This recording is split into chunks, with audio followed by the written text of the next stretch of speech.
Hi, my name is Jo. Like most of the coaches on the Dealmaker program, my coaching role is something I do as a passion. My full-time role is an IT consultant. I direct SAP projects, have done for about 20 years, and most of my negotiation experiences come from negotiating with customers who are looking to implement an IT package. So in that experience, I've worked all around the world. I've worked in South Africa, my home country.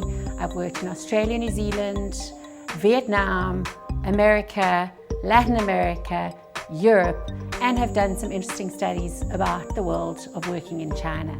And world-class deal makers really do need to adapt to the culture of the environment in which they're working. They can't assume that home-based skills are going to work in another environment.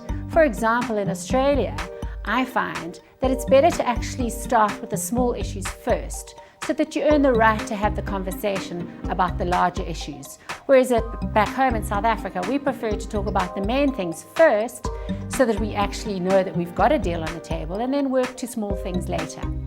Similarly, in the States, things really need to be tied down in a formal way. If you look at what George H. Ross, Donald Trump's key negotiating guy, says, even if you put a piece of paper down on the table as a memorandum, it will really soon get to the detail as to who actually has what areas agreed or not agreed. However, there's some things that aren't that different around the world. Around the world, everybody likes to feel that when they walk away from a deal, that they've really got some value in return, especially in countries in the East, like for example in China. The guy really needs to know that he's walking away and can tell his boss he really won something out of that discussion.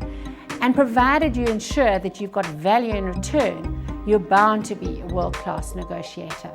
So learn to adapt, plan carefully, and know that while cultural things do need to be taken into consideration, most of the time your base skills will make sure that you are successful.